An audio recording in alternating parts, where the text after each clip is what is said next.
Oh, sure. I'm interested to know if the body responds in any addictive way to these thoughts that once cleared sends the body into withdrawal symptom of any kind. Is that ever come up for you? From the releasing or From from the not releasing? Well, I'm sure that the body has attuned itself to operate in some way within the toxicity level of the thought. But once Yes. that thought has been removed, does the body respond in a withdrawal way? Oh, I see. Yes, good question, good question. Yes, yes, yes, yes. Yes. To some extent. So that Exactly. can be a sort of a detox. Yeah, that's exactly right. Goes through physically. That's exactly right. Now, the good news is that this is a subtle realm. So when you let go of a thought and then another thought, these are tiny, tiny slivers that have accumulated. And it takes a while to uncover the layers of this onion. So per thought, it's like, detoxifying, 50 cells of 7 trillion. Is there a detox? Yeah, but how much is it going to actually show up on the screen? No pun intended. It may not be much. However, if you really get a load of that accumulation that we're discussing here, and you really are in, we'll be doing actually a retreat pretty soon in March, it can be a big load removed. And there can be a subsequent detox that's much more palpable. Absolutely, it can happen. But it's sort of like, going to the bathroom in a really satisfying way. It's really a cellular colonic. Ray, do you want to comment on that? It's a very good question. It is a very good question. What happens is when a disturbance comes along, some long-standing thing, for us in the retreats when we work with people live, where we really have a hands-on and we're working with someone, it's about a 45-minute process to drop a lifelong habit. And for most things, and some people it's a little more convoluted, takes a little more time, they fight it more. But the people who are really sick of it, really ready to let it go, and made a decision, it's going to happen here, and they come, and when they're really ready for it, it's a 40-minute process, using the processes that Lester Levinson left and the neurofeedback. And it's a dip into peace every time we ask to let go. So why this is rapid is because what we know is our emotions are formed from millions of thoughts that we store. So when you let go of an emotion consciously and neutralize the nervous system, move the brain into the higher part of the brain, you're dropping millions of thoughts from the past. And that's why we say rapid progress is made in months, because when you drop those emotional responses, you're dropping millions of thoughts out of the subconscious. It's a lot faster than it took to build it, much faster. See, oh no, please. The sense of peace that replaces that is an inducement not to recreate. Yes, exactly. It's more pleasurable than any Exactly. addictive behavior. So if a person's drug addicted and they get an isolation from that turbulence by taking the drug, that's the addiction. How about achieving a elimination of the turbulence and then dropping into this peaceful state? They are shown that, then the addiction becomes, we just say don't worry about quitting or forcing yourself to quit, or don't let yourself do that. We just say, if you're going to do it, just release first. And then what we find is they may do it a time or two, but very quickly they just will not do it anymore, because the feeling is much more pleasurable than It's more through allowing. And then, as you were suggesting, it becomes a self-feeding, self-positively reinforcing mechanism, because that's our true nature. And the more you look at the whole thing, the more you see that all of these things about fear and everything are an imposition. It's on top of a state of blissful quiet. Now listen, I want to just say something, and this is how I feel. I see fear as a form of our intelligence. It's a reptilian, valuable intelligence, up to a certain point. Like the last time I encountered a tiger. It was really good that I knew to feel fear and run. Now, that didn't happen very often in my life, so I'm okay. But other than that, there really aren't that many opportunities or reasons to feel fear. Of course, I'm playing with you. I have not encountered tigers. except I had a dog named Tiger. But other than that, you know, there is no need for fear. But fear itself is, in my worldview, an intelligence that can help us and get us out of danger. The issue is our interpretation of that fear as something other than what it really is, or the continuation of that fear into situations where it does not belong. That's the issue from my view. So I just wanted to share that. Sure. I'm curious, what is this sensor measure that's different from what's measured, for instance, with a conventional EEG biofeedback sensor or a heart math sensor or something like that? What is it that's being measured? The algorithm that we use that's actively calculated in the sensor is a combination of things. We focused the equivalent of several $1 million of research on what that actually is. So that is not actually published what it is, the stress response. But suffice it to say, it's an acceleration of brain activity, it's a stress response. And why people haven't made tremendous amounts of progress with traditional EEG readouts, the normal bands that they produce, is because there needs to be an interpreter. You can't be making great progress on this, and the more mental activity all that stirs up, the less you're able to purge these things, because it's going away from mental activity. But what I can say about the low part of the range is it's predominantly an alpha state, the low range in the green. And the rest of it, we'll just have to suffice it to say it's a stress response. If we were to say exactly what it is, you know, we would be inviting everyone else to do the same thing. So it's. But it's also fair. Guarded. It's also fair to say that what other EEG devices are measuring is something somewhat akin to this. So from that point of view, it's not so different. It's distinctly different, as Ray is pointing out.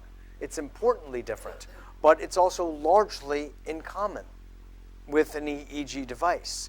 As Ray is also suggesting, have you ever seen the data that's generated on a $40,000 or $50,000 neurofeedback device? You have to be a neuropsychologist to interpret it. It's fabulous material, largely clinical in nature, if you need it. This is not that. This is not a medical device either.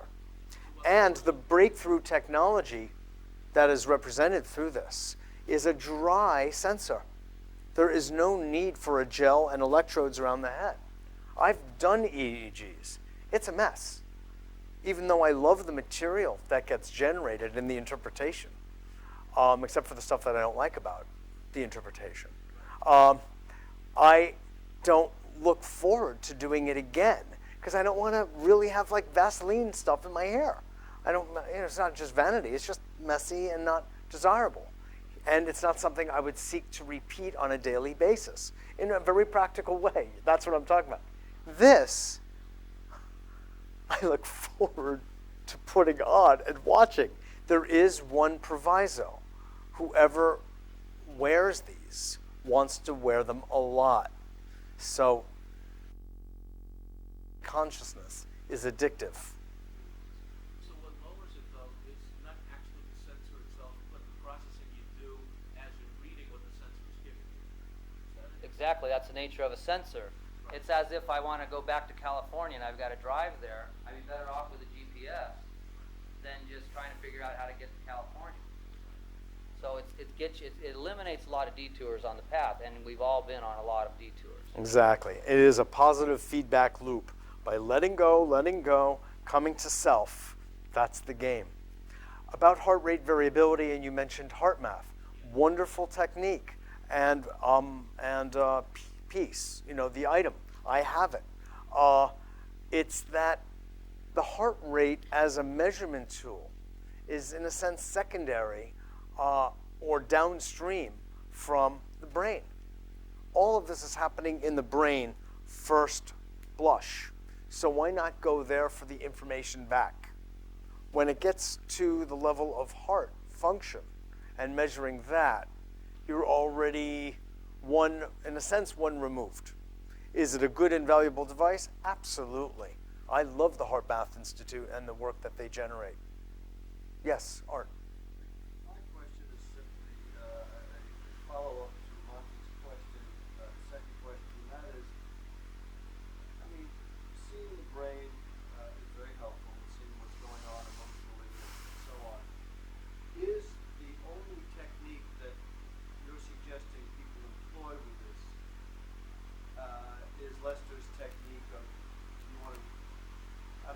Is that what you... But if you want to make, if you want to change something, could you let go of wanting to change? I actually answered that question, but I'll answer it again. It's okay. I said, absolutely, there's nothing else in the world to use. Is that what you heard me say? I didn't. I'm kidding you. Of course not. I said I'm a Taoist, a Buddhist, a Sufi. Forget it. I've been studying Tai Chi Chuan when it first came to New York. And no, I'm kidding. No, I understand. All right. I'm up. The answer is absolutely not. In fact, this was designed with two major features that we did say, and I'll repeat it. It's not a problem. It's a lot of information. You can't possibly get it in one download. It has what's called, it has those 50 programs that Ray pointed out, and then it has what's called self-guided, a live self-guided session. And that's what Rory is on right now. He is not listening to any guidance of Larry Crane's from Lester's work at all. He's using whatever methodology he uses when he relaxes, quiets, stills, meditates. It's got nothing to do with anything having to do with the release technique we've talked about. We like when people bring their own methodologies because we're interested in what they can find and discover. And if that can help us be more effective, we're into it. Okay? So it's designed to invite new things. We're looking, for instance, at creating modules that would involve the use of Tibetan bells, chants, gongs, different musical input, as well as other therapeutic style input. So does that answer your question? Yeah. When somebody purchases this item, assuming when you purchase the item, Yeah. but is it just the item they're getting and then they're on their own, or is there programs that come with it? Well, the 50 programs that are in there, Oh, they're in there. yeah, that's what I'm saying. It has two things. One is do your own thing, man, whatever that may be, like what Rory is doing right now. He's been meditating for many years. He's been on a path, and we all have those sticking points. That's our lives, to work through, as Jung calls the individuational process that we're all on, our own path, our own blockages and obstacles and karma. And and it shows up, and that's what we do. But Rory is using his own way. If he chose, we could flip back the back button, and Ray could pick for him one that was designed. It's already there. It's easy to use. Yeah, absolutely. Yes.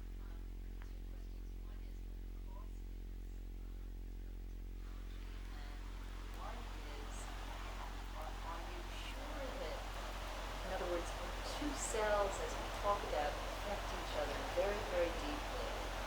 How is it that, you're within his cell as you're standing there? Are you sure that it's not affected, the reading is not affected by the frequency and the aura of the person around him who's affected? Oh, Ray? Well, we're all like radio broadcasting and receiving stations. So the people that achieve the peace, that's why world peace can be achieved this way, because when a person claims the state for themselves in a very stable manner, talking about more of an alpha state, that person broadcasts that state to groups, to everyone that person's around. And when those people are around that person, they will become attuned to that state and resonate with it. But when the source of it gets removed, they will go back to their stress responses. So, but each of us has this tremendous asset that we haven't activated yet, which is this higher part of our brain, for the most part going along unused, which is a misuse of our most precious asset. So as a person begins to do the work themselves, they become that master, they become that love. And as they become it, they broadcast it. I understand that Yeah. part about mastery and how that Yeah. takes place and gets communicated. I'll answer your question. I believe me, I deal with this all the time. But Be- I'm talking more No, I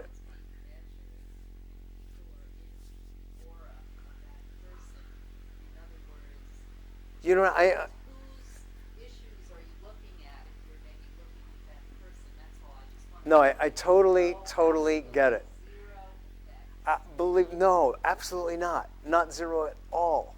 Okay, so we've come to this point, and we are almost out of time. As far as the cost of this, ask Ray afterwards. It's not the appropriate context. Anyone who wants to know certainly can find out.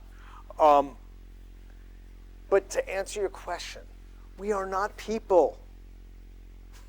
We're not individuals as we think of ourselves. In fact, we are fields. So the answer is yes, we are influencing Rory's field. I'm a little in greater proximity, but so are you. Now, I deal with this all the time because of the work I do with a biofeedback system in which I see people's parents show up in their reading, and I see their children show up. And we can identify that, but we are as relative people, if you will, in one huge absolute being. Okay, we have our own little corner of the cell to take care of. And that's cool, but it's a permeable membrane, put it that way, okay? So there's no absolute about it. But there are relatives within it.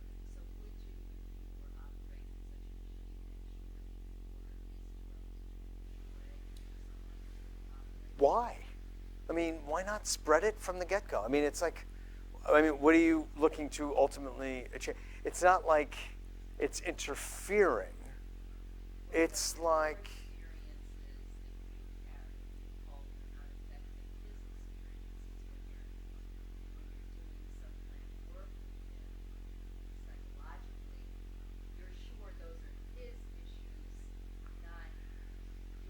Can I answer that? please.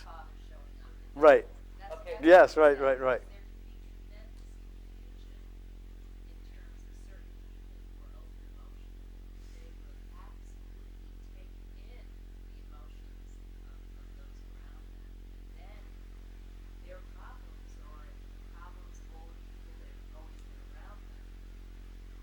Can I address that? So the highest emotional state is peace, acceptance. So when a person has got themselves to the acceptance state, they are no longer being conditioned by those things that you speak of. When we're in lower emotional states, you have to get yourself there to help them get there. That's the answer. Because if you're being programmed by what's going on around you, you're not in any position to really help someone. You have to be free of it yourself. You have to get unhooked yourself. It's best to be free. It's best. And It's you can best. do it. Well, but that's why we're here. And the point is, we react. The person who has it on, it's not being projected into them. They are reacting to what is going on around them. Is that reactivity is the pathway to freedom, cutting it. Why are we reacting to that? Getting to the underlying reason is why that individual is reacting to that. Getting them to a calmer state. For instance, she was much less reactive to what was going on in that room than Rory is in this moment. So she was not seeing any of that. Okay? He might be seeing it a little bit more, feeling it more. So the point is, it's all within the individual how reactive they are. Exactly. There could be a bomb going off next to a master, and it doesn't see any of that. Does that answer the question? Yeah. Great. Beautiful. No, it's a great question, and this is one of the things about being involved in this thing we refer to as quantum or energy medicine. One of the things that's so fascinating is that you see the interactions and interrelations between people inside one person. You know, we see populations, families existing inside a being. I go, that's incredible. And it's the emotional influence that person has had. And it shows up. It's cool. Betty had a question. Betty had a question. Yeah, she had one after. Go ahead. Yeah, go ahead, please. I just want to respond also to what I think happens. I would imagine that if the person who has the eye cap on has an issue, and another person in that energy field has a similar issue, that's Right. what's going to influence Also, disturbance on the graph. So, for example, they're resonating that's right. with whatever the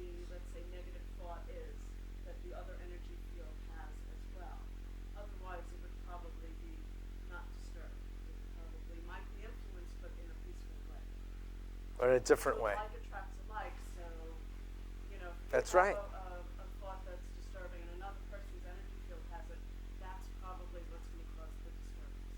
The message in this Yep. is that the pathway to freedom is through ourselves. Mm-hmm. Mm-hmm. I'm actually, We're going to have to wind up, I imagine, in a moment. universe, and there was really interesting example that I just have this idea to ask a question. What about people who have multiple personalities?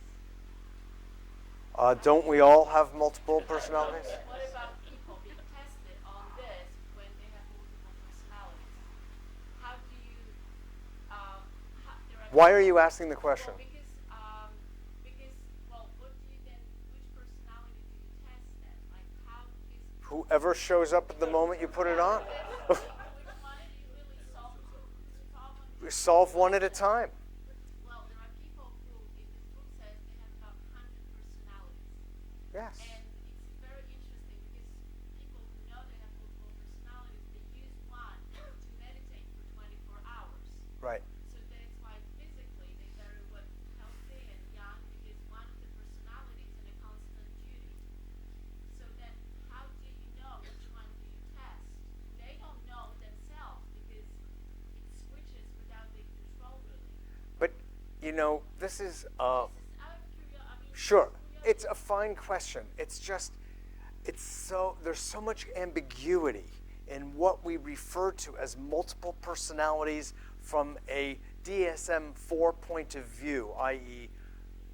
pathological, and what we all experience as what one teacher of mine, Mr. Gurdjieff, talks about as sub-personalities, where when I want ice cream, that is not the same personality as the one who wakes up in the morning and is ready to exercise and take incredible care of myself and drink bitter herbs.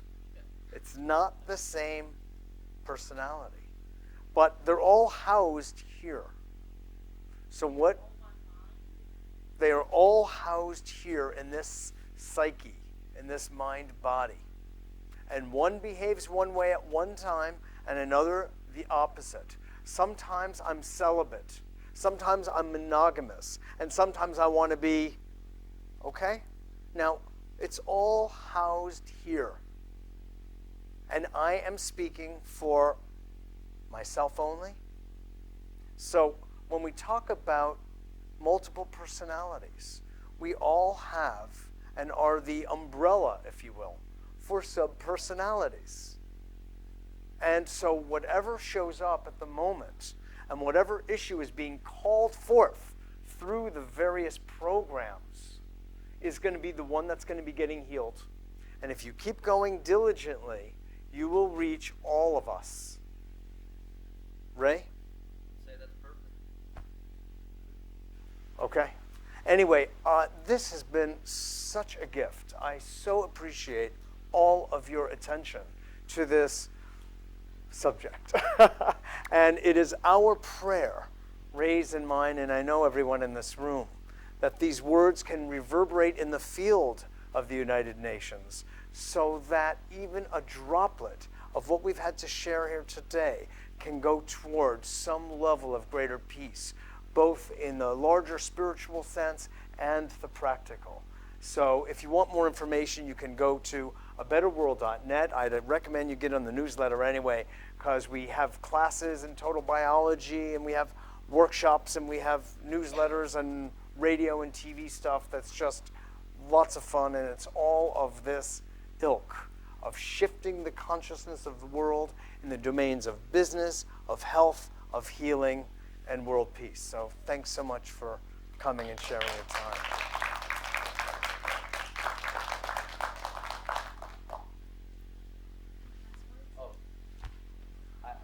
Quite like Mitchell's, thank you all so very much for hearing this message today. And I do pray that we can get this knowledge to the 60 million people that Lester Levinson had envisioned, and that was some years ago. So I think the number might be a little higher. But remember this, there's no limit to how fast we can replicate a technology like this and get it into the hands of every individual in this on this planet. And when we start doing the work here, we realize the peace out there. Beautiful. Thank you, Ray. And thank you for coming from California to share your wisdom with us. Well, thank you both. Thank you to our volunteers. On behalf of SEEK, the UN Society for Enlightenment and Transformation, I want to thank you for coming today and joining us. And we hope that you will come and join us at our next meeting, which is Friday, February 15th. And that is going to be a meeting that deals with Hawaiian shamanism and a lot of other interesting things with Kia Abile. And she is from Hawaii, and she does work in Omega in the Wellness Center. She's been doing that since 2001. So I think it'll be a very, very interesting program for you. And you can check out her website, rainbowheart.com. So without further ado, one last thank you to Ray and to Mitchell, and to really wish them all success, and for us to join with them in their vision and mission for world peace and for greater advancement here within the UN, for staff and for everyone who are partners and collaborators. May peace prevail on earth. Hallelujah. Thank you, Denise. Thanks. I just want to get a photo with you two. So Oh, sure. Did you see your mind? Did you get to see your mind? Is it there still? Oh, it is, yeah. Good.